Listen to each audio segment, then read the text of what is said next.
Welcome to our podcast. This is Friends on Fire. I'm Mike. I'm a lifelong devotee of financial independence. I even wrote a book about it.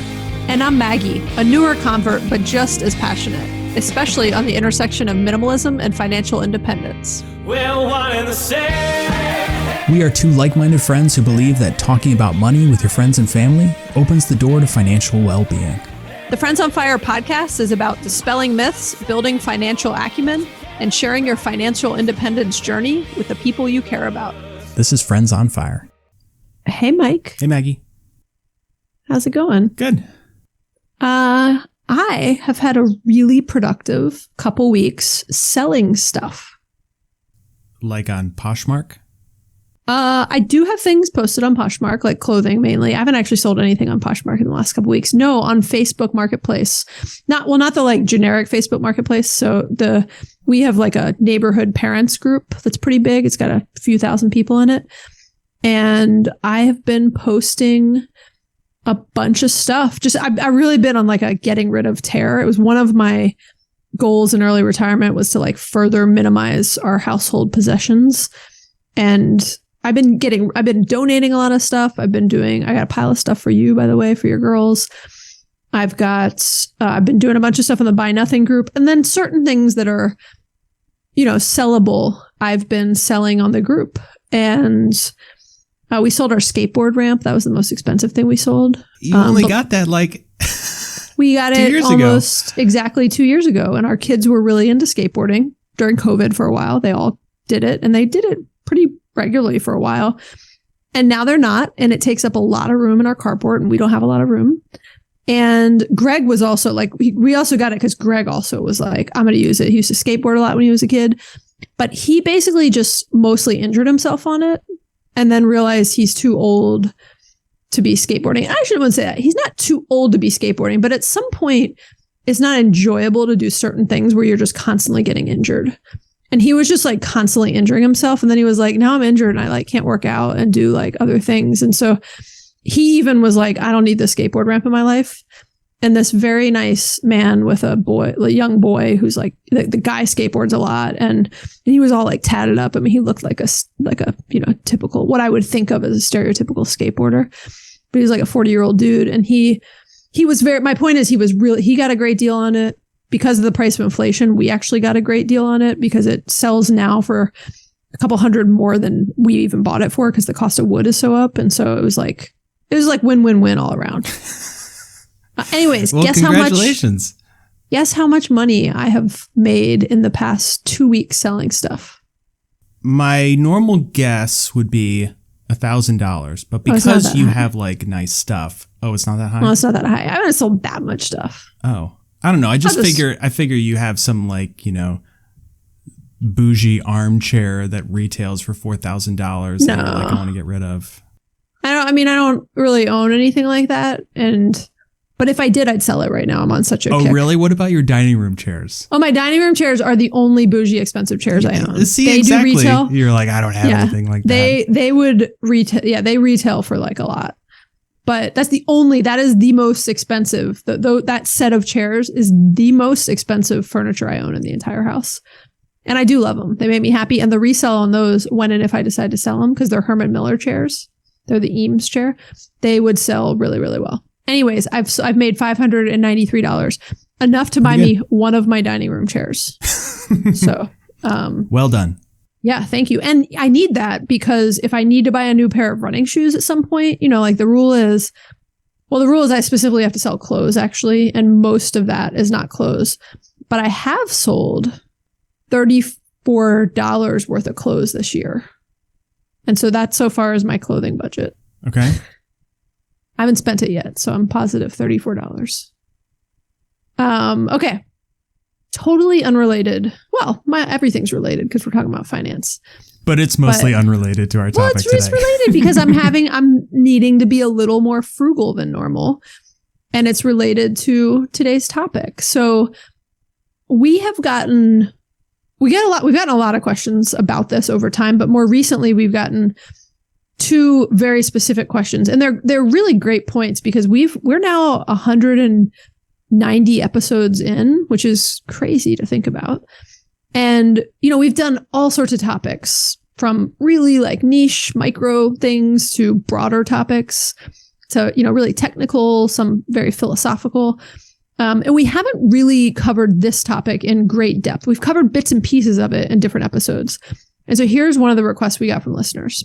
And this also included like I always like when we get some like fan mail. It just makes us happy because this is a labor of unpaid love from Mike and I. So fan mail makes us happy. So hi, Mike and Maggie. Maggie is my favorite part of the podcast. I'm just kidding. That's not what it said. I'm looking at the notes. Nice try. Hi, Mike and Maggie. It's Lindsay, still your number one fan. Well, I love that. Your podcast continues to be the only one I consistently listen to. Thanks for the awesome work you're doing.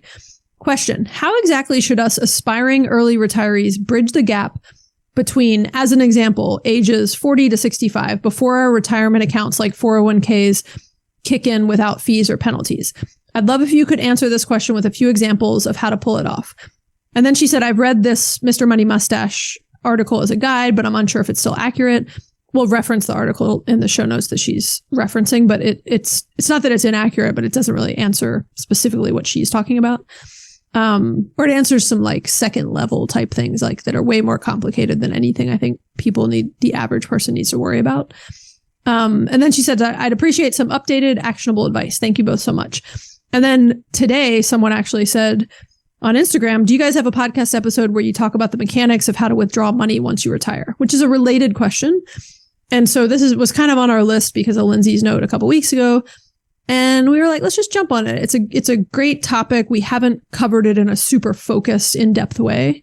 Yeah. So this is one of those interesting topics where if you were to piece together 189 episodes worth of information, you would probably glean a lot of this information. But to talk about it in a focused, actionable way, as the question requested, is something that we don't typically do because it can get pretty specific to your own situation and complicated in a podcast format. Now, yeah. There's been a few key episodes where we've talked about some of these things. And just for reference, we'll put the links in the show notes. Episode 4 about spending less, episode 5 about growing wealth, and episode 6 about finding freedom. Some of our first episodes, when we were just baby podcasters, talk about the components of this. We also went into some detail in episode 112 called How to Know If You Are FI, one of our more popular episodes ever. So I think it's a good topic. But the way we're going to structure this conversation is talk about some general principles, talk about some of the levers you can pull, and then go through some specifics on how you actually make withdrawals and what the implications of those withdrawals are. Yeah, and Mike, I think you just said it, but this is a huge it depends. So we're going to give a lot of the general guidelines and principles and types of approaches and, like you said, some examples. But it really varies based on, there's 20 different ways you could do this, right? So it varies based on your specific approach and scenario and goals and interests and what you want to do and what you don't want to do. And we'll kind of get into what we mean by that. And one of the examples we'll use is Greg and I and how we're funding our early retirement, which we actually did an episode on, but we didn't really go into great detail. But in episode 138, we talked at a high level about how our family of 5 can afford to retire. Now, a little disclaimer before we get into this. This should not be interpreted as specific tax or investment advice for you individually.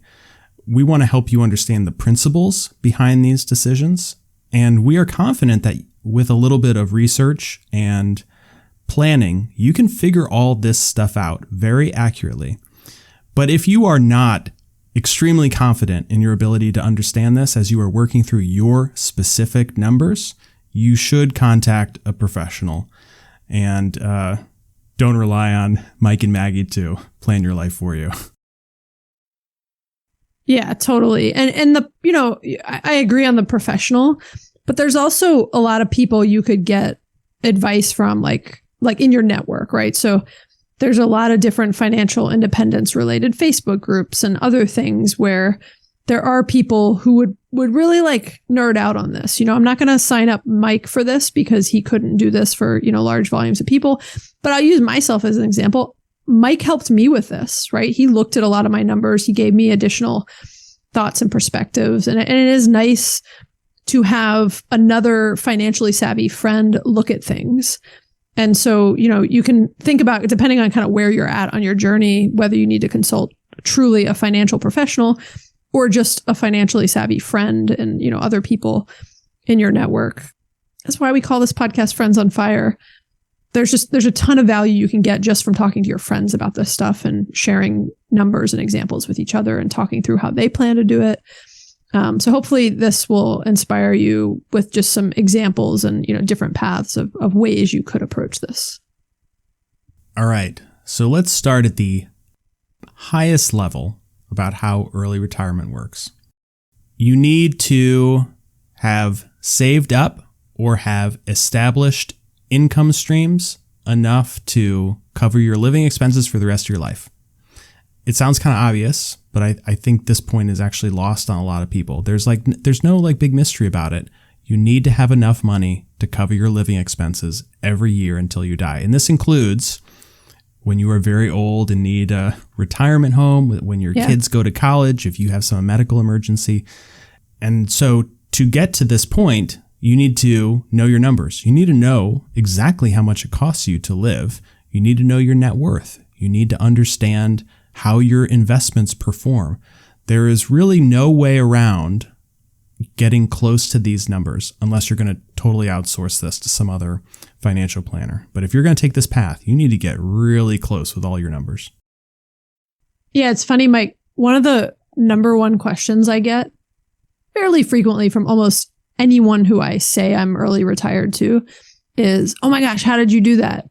And the answer is I just saved up enough money for the rest of my life, you know, and it sounds overly simplistic and it sounds maybe it doesn't sound overly simplistic. It sounds easier said than done, right? Because I think most people don't even know how much money they need for the rest of their life. So in addition to knowing your numbers, the trick, and this is what I'm explaining to people when they ask me, is I have a low cost of living, right? So you got to keep your cost of living low. Like I paid off my mortgage when I was, you know, in my mid 30s or early, I don't even remember what year now, but in my 30s.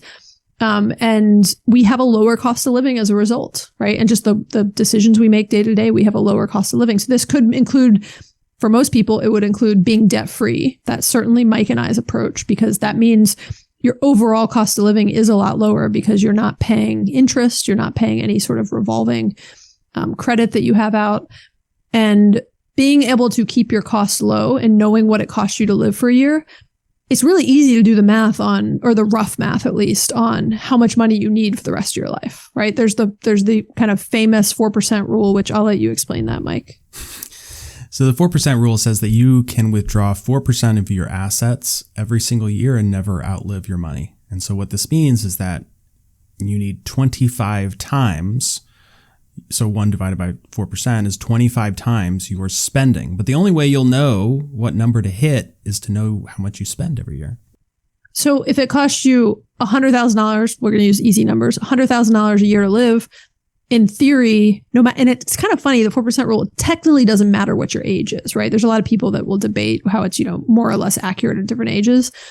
But then you need 2.5 million in the bank in assets somewhere to retire. The tricky thing on this number, Mike, and I don't actually even know the real answer to this, so I'm curious what your answer is going to be. I feel like you and I have talked about this at some point, but I can't even remember, is one thing that always throws me off about that rule and that number is that truly all your assets? So like, let's use my 2.5 million example. What if I have 2.5 million in my overall net worth, but, you know, half that's my house that I don't want to sell, right? You could also just take your net worth less your primary residence with the assumption that you're either not going to sell that house or you are going to be living in something of equal cost for the rest of your life. So if you have 2.5 million and $1 million of that is your house, you really have 1.5 million, and that is not 25 times your $100,000 expenses. Oops. Yeah. I'm just did we make kidding. a big mistake? I was kidding. No, but I was just kidding. I have, this is why it depends, right? Because you need to know your own personal scenario.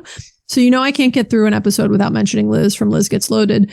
She frequently posts on Instagram that she lives in a very expensive home right now, and she doesn't plan on living in that home long term. And so in her number, she knows, hey, I live in a home that's worth this much, but 10 years from now, when I retire, I'm going to downsize into a home that's worth half as much.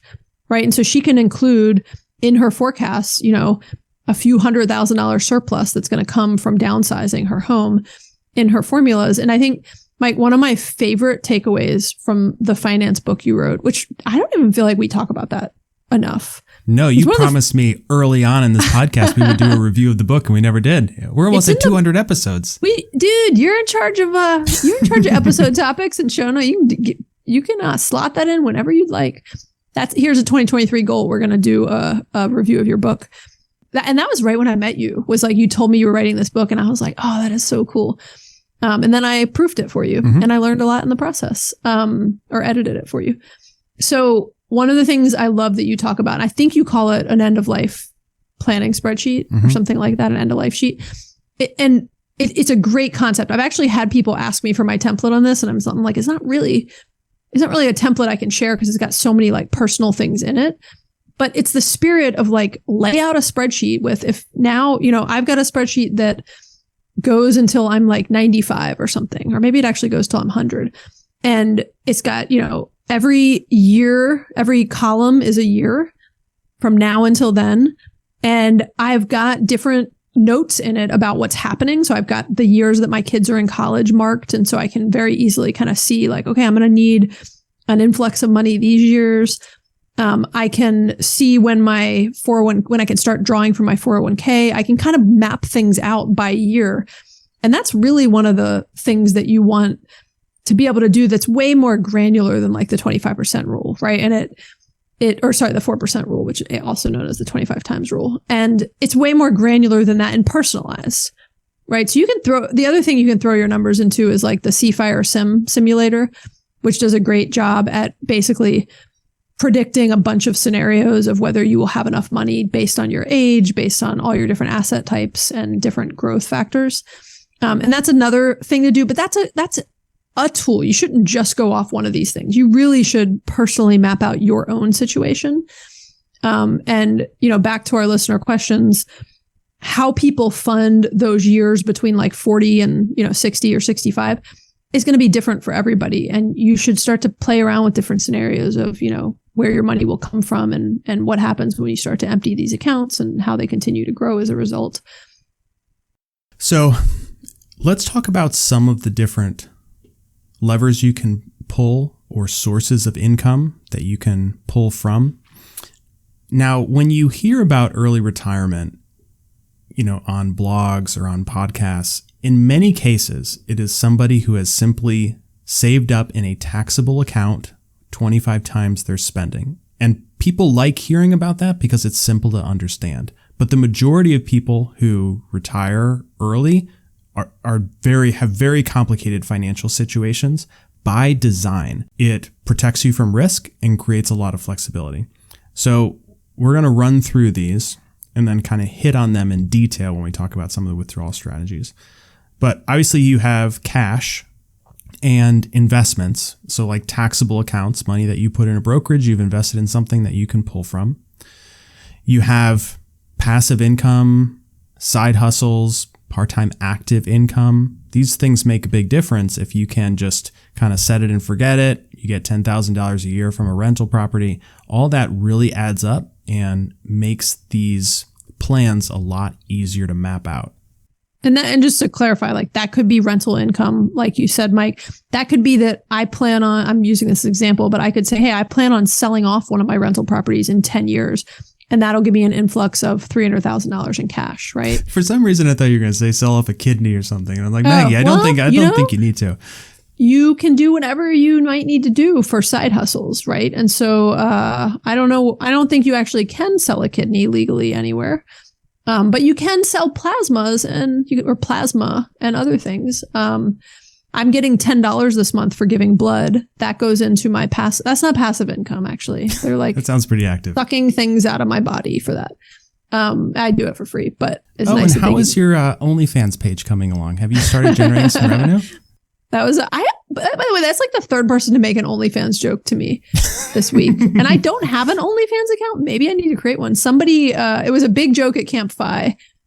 And then I was at a swim council meeting this week and someone made an OnlyFans joke to me. And I was like, what do I look like? I have an OnlyFans account or something? I mean, people are going to keep making that joke. I maybe need to look into it a little bit more.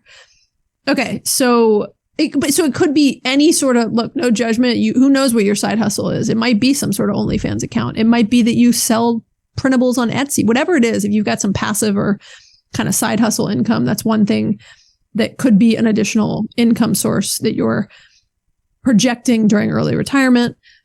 Another one, which is, it's likely a small one for people, but it is one, are HSAs. So we've talked about health savings accounts, which there's some amazing tax benefits to HSAs in particular. We cover them in more detail in episode 59, which was also forever ago.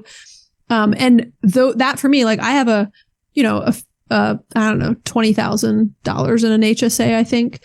That is additional medical benefits. I would say medical benefits because of the way I've got past receipts saved. Whenever I need to, I can actually submit old receipts for that $20,000 and get that income whenever I would like it. So for some people, they may have way more than that in an HSA because they've been putting it into it longer. I only did an HSA for a few years. But that's an additional example of something that you can get to in theory whenever you want if you have the receipts for it.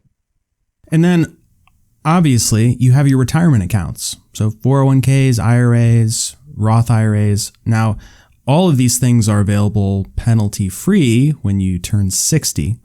There are some interesting ways that you can convert IRAs into Roth IRAs and access them earlier. But generally speaking, it's best to keep this stuff until you're 60 and then draw that down. And this is going to be probably the biggest element of your retirement plans. I would expect so. I would hope so. And this is actually what that Mr. Money Mustache article was about that Lindsay was referencing. He really goes into some details on specifically doing the conversion ladder to get money out of your 401k penalty free, which is there's a 5-year conversion ladder and an approach for doing that. And then he goes into a couple other things. But again, just to use myself as an example, that's kind of a backup plan for me and an additional thing that it's good to know. It's an additional, I think Mr. Money Mustache actually calls it an escape hatch, but it is an additional way to potentially access that money. But like Mike said, it's not necessarily like what I would count on as the fundamentals of your approach and your what you're doing there. Regardless of what your source of income is, it's important to remember and understand how it is going to be taxed. This could completely derail your plans if you're not familiar with how things are taxed by the IRS and your state. And so we'll go into a little bit of this, but just make sure that you familiarize yourself with these rules. A quick Google search of, how is my Roth taxed? How is my 401k taxed? Will lead you to a very simplified answer for this. And with all of these things, generally speaking, just going back to one of our key points, you need to make sure that you have enough cash to cover your living expenses every single year. How you draw that down, where it's coming from, that's all specific to you, and you can work through those details. But you need to make sure that you have money to spend to live. Yeah. And look, those are the high level kind of levers or potential income sources during early retirement. I'm sure there's some other ones that we're missing that are very unique to specific situations. Like someone may have a pension, someone may have different, you may be expecting an inheritance, right? You may have something where you've got a trust fund coming to you. There's all sorts of personal situations and scenarios. The point is know what those are and plan for them and build them into a model. And don't let the word model scare you, right? That end of life spreadsheet can be a really simple sheet where you're just listing all of those different sources and different things that you might be expecting. Best case scenario and worst case scenario, right? So I joked to you that I once had in mind, I think I referenced this in that episode we talked about, number 138, where I was like, well, what if I need a Tesla? And then it's kind of funny because we did buy a Tesla very early on. Yeah, you framed it up as what if I need a Tesla? Yeah. And then we laughed, and then 6 months later you did it. Then 6 months later I was like, I want a Tesla, don't need one. And so, but the idea is you document and plan all of those things that, again, could be best case scenario of maybe you've got, some influx of money. Don't plan to win the lottery. I'm not talking about stuff like that, but like things that reasonably could happen to you. And then plan for the worst also, right? Like I forecast in, potential costs that may hit me also when I think about what I might need beyond the 4% rule, if that makes sense, that would actually increase my annual cost of living. So Maggie, why don't we transition into some of our withdrawal strategies by talking about your plans and how you and Greg have early retired? Sure. So like I mentioned, if you want to hear this in more detail, go listen to episode 138. It was part 2 of our 5-part series about just announcing Greg and I's retirement, where we covered a bunch of related topics. But we went through how a family of 5 can afford to retire at 41 and 43. And we kind of shared, some high level numbers. So this will answer Lindsay's specific question about how you bridge the gap between 40 and 65, which really is just between 40 and 60 or 59 and a half. But it'll just kind of give you a real life example of like how we're bridging the gap. So essentially, Greg and I will cover most of our expenses between our deferred compensation plans, which I'll explain a little bit more about in a second, cash that we have on hand, and rental property income. Will cover most of our costs for the next 15 years. That will get us from the ages we retired at, that will get us to the ages of 56 and 58. So at that point, we're pretty close, right? And or if we need to before, we will start pulling from our investments. And by pulling from our investments, I mean selling off investments as we need to. But ideally, those are sitting there in the market for another 10 to 15 years and getting even more compound interest and growth. So really, our plan is kind of, again, a bit staged. Greg and I both participated in our company's deferred compensation plans, really not even going back that far. I mean, we got aggressive in them in the last 5 years before we both retired. And we were able to tax defer a lot of savings. Now, to Mike's point about understanding your taxes, when we get our various DCP payments over the next 10 to 15 years, then we are taxed on that as income, but we're taxed on it in a 12% income bracket versus in a 30% plus income bracket that we used to be in.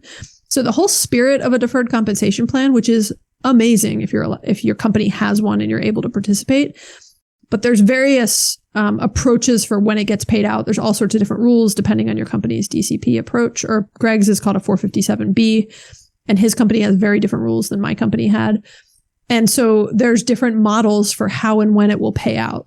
Like Greg, upon leaving, got to choose how it pays out. I had to choose every time I participated in a plan. I had to choose at that time how it would pay out in the future. And I couldn't go back and change it. And so essentially, the point is we have a whole model and we know how much money is coming to us over the next 10 to 15 years from that plan, those 2 plans.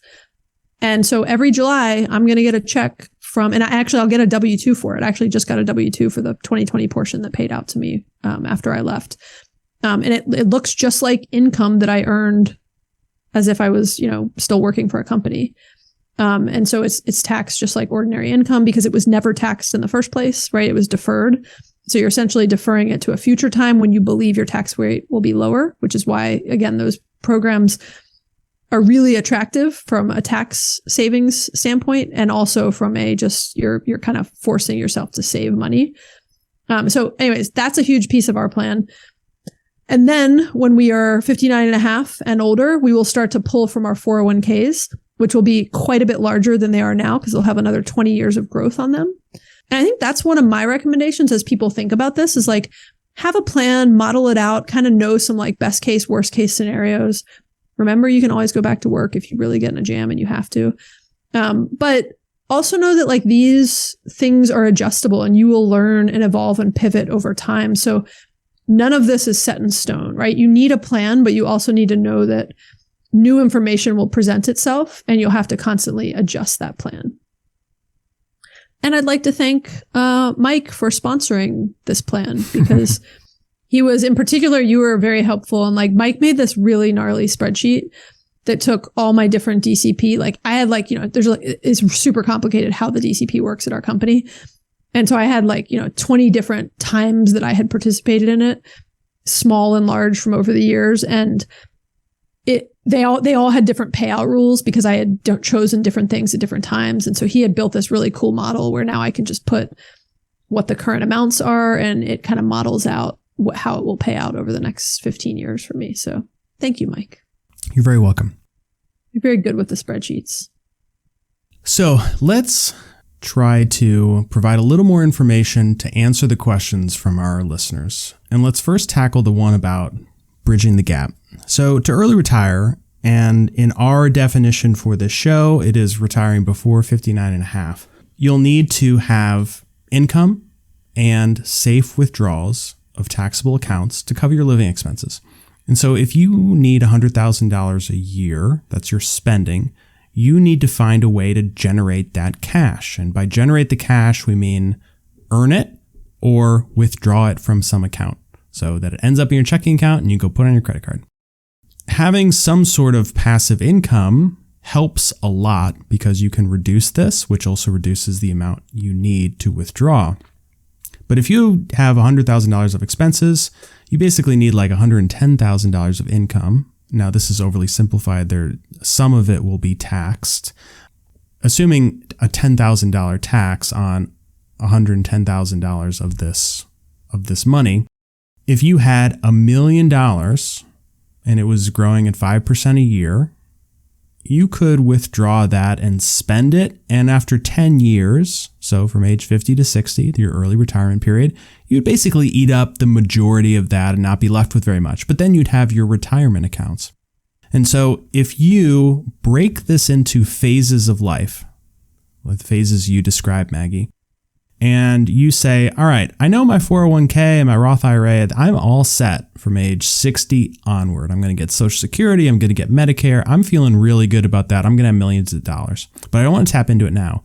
You basically need a 10-year plan or a 15-year plan. And so you will need to have some sort of money or income that is available to you now without penalty to start drawing down. And it is okay if you draw that down to zero by the time you hit 60, because in theory, you would have these millions of other dollars that you could then spend down once you're eligible for it. So another point, Mike, just to bring together a couple of things we just talked about is, I talk about deferred compensation a lot because that was part of my plan and my journey. But many people don't have access to a deferred compensation program. And so to be clear, had I not had access to a deferred compensation plan, I would have just been taking that additional income and investing. So I would have more in taxable brokerage accounts and I would have been, taxed on the income at the time. And then I would have put money into the market and then I would pull the money out of the market as I needed it for living expenses. Instead, I have this, deferred compensation program, which saved me on taxes. But I don't want that to throw people off because you can do the exact same thing. It's just the numbers are kind of different and there's less tax advantages to doing it.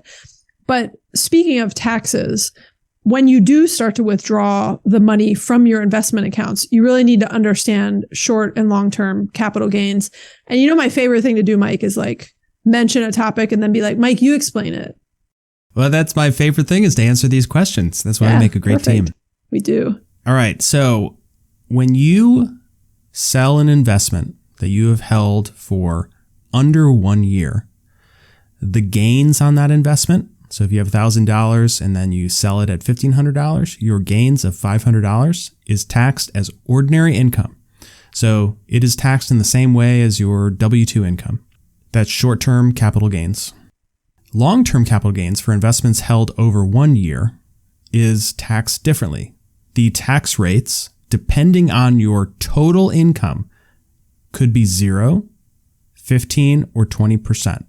So like for married filing jointly, up to $80,000 or thereabouts is tax-free. So if you are just living off dividends, for instance, and you make $50,000, you would not pay any capital gains tax on that. Now, most states do have a small tax for capital gains, and it varies by state. So make sure you look that up. But generally speaking, long-term capital gains pay a much lower tax rate. And this is like the government's incentive to have you invest for the long term, not be day trading. So Mike, just to clarify here, does this mean, so I'm using married filing jointly. So it says for income of $0 to $89,000, then I will be in a 0% tax bracket for long-term capital gains. Right. That is the beauty of early retirement, Mike. Right, because you don't have a lot of income. I will be making, for the first time in 20 years, under $89,000 a year. Humble brag. And so, sorry, I didn't mean to sound like that. Look, we are super privileged, guys. We say that a decent amount, and we acknowledge it and are incredibly respectful and appreciative of it. So apologies if that came off but yes, the reality is, and actually I haven't even been making that much money. I was more saying like, if I go back to like, it's married filing jointly. So our dual income, my first few years out of college, at least, was pretty close to that. So, but the point is, I will be paying nothing as I sell off, if and when I need to sell off investments that have made money over the past, for me, only like 7 years or 7 or 8 years that I've been in the market. But like, that's pretty cool, right? That's the beauty of some of this math, of getting really creative and strategic about how and when you're doing different things, right? Like there was no value in me selling off things last year in 2022 when I was reporting a much higher income.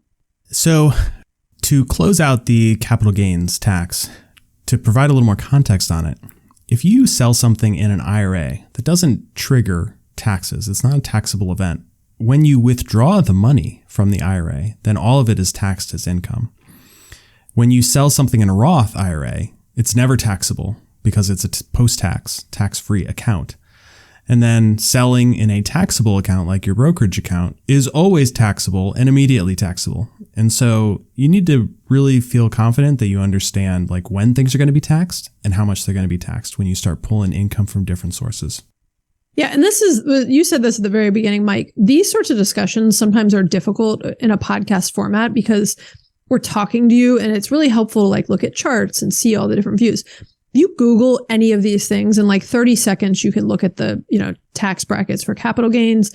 You can get a reminder on like which accounts are taxable and non-taxable. Personal Finance Club is one of my favorite Instagram accounts that does some really great visuals and charts that remind you like which accounts are taxable and which ones aren't, and which ones are taxable when you put in versus when you take out. And so anyways, you're a Google away or a search away from a reminder on what these things are. You just need to generally understand the concepts and the things to look out for and to think about. And then when you're actually ready to deal with that concept, go give yourself a refresher on it. All right.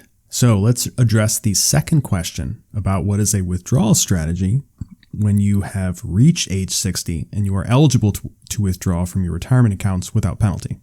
Hey, why is it 59 and a half? Like, who came up with that? The IRS, to make things more complicated for people. Okay, cool.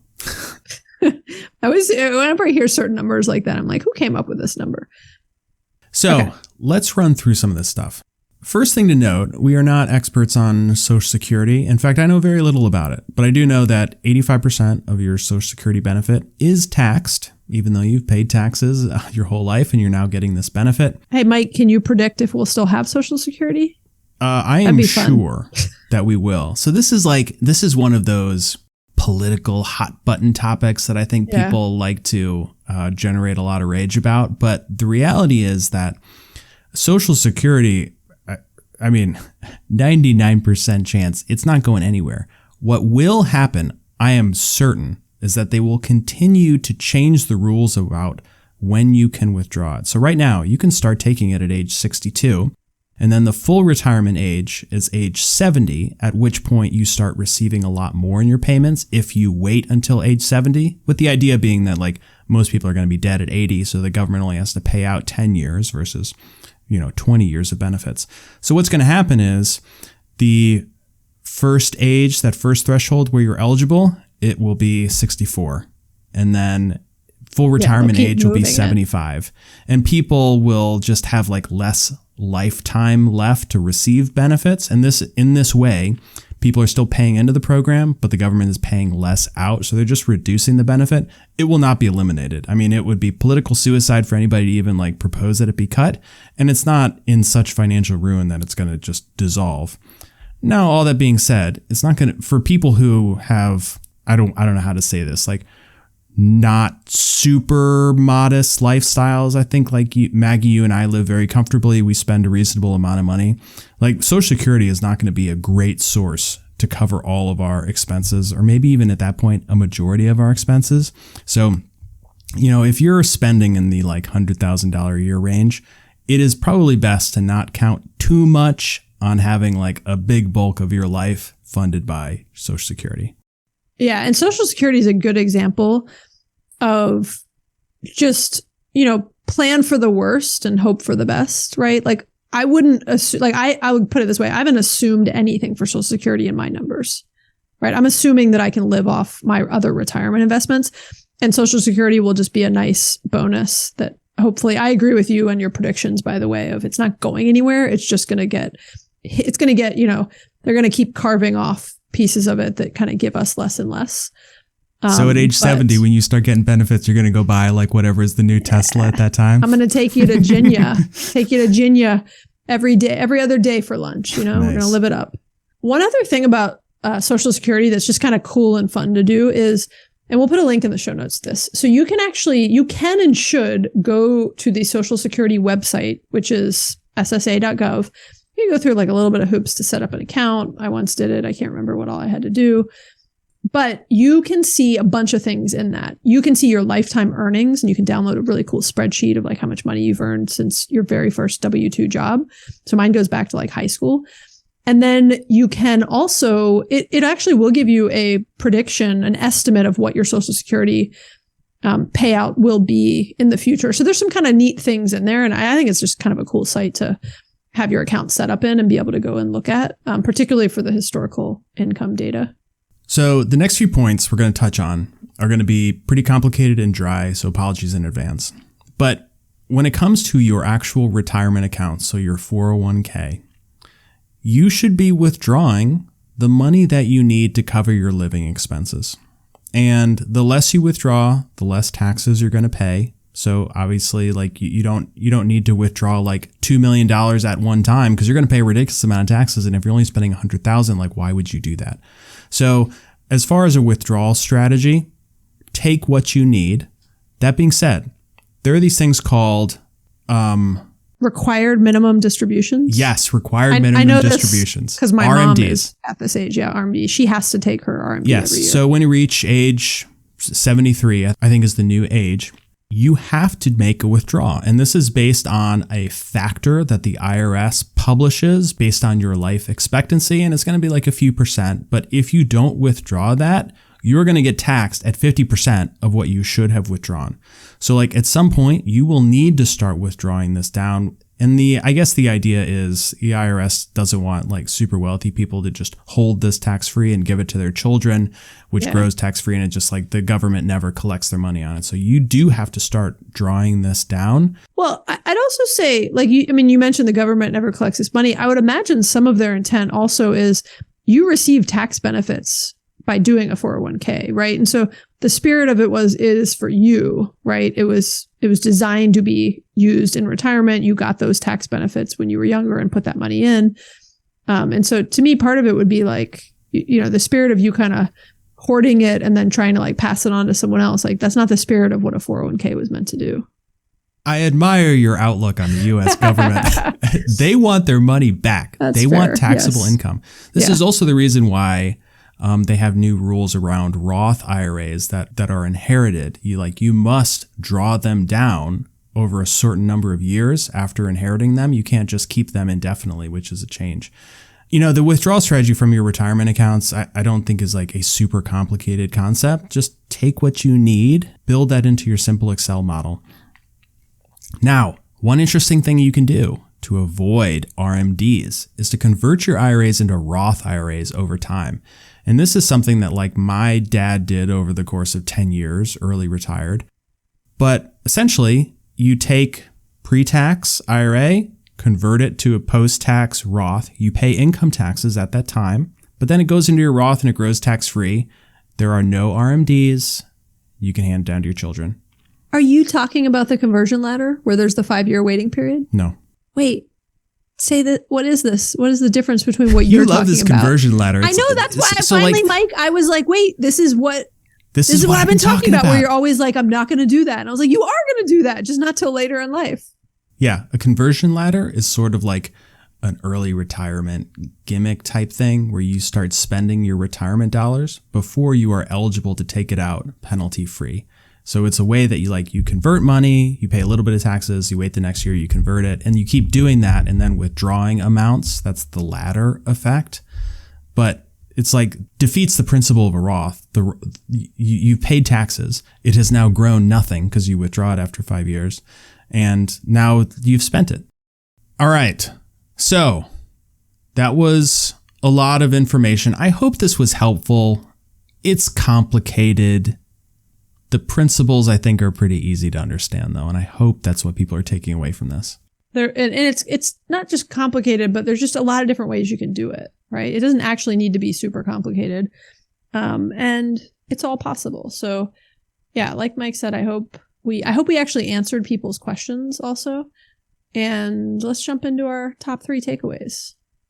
All right, number 1, there are a bunch of different ways to fund and structure early retirement. Number 2, make a general plan for how you plan to structure your early retirement or just your financial freedom. If you're not truly wanting to retire, but you just want to get to FI and be able to have the freedom to do what you want when you want. And number 3, understand the principles and the fundamentals, and then recognize that you'll need to adjust and pivot your plan over time, but you will be educated enough to do so effectively. Okay, thanks for listening. If you have been challenged or inspired by what you've heard, please share this episode with a friend or family member. We truly believe that talking to friends about money improves and deepens your relationship, and it's why Mike and I started this podcast. So we encourage you to spread the word and share this episode with a friend. You can also rate and review the show and subscribe to make sure you never miss an episode. If you have any thoughts or questions, we'd love to hear from you. You can leave us a voicemail or text us at 404-981-3370 or hit us up on Instagram, and we will answer them on the show. I was just going to say, every now and then your thought or question will turn into a dedicated topic with a 2-week response time. So nice. It's pretty impressive. All right, Maggie. Okay. Thanks, Mike. Thanks. Bye. Bye.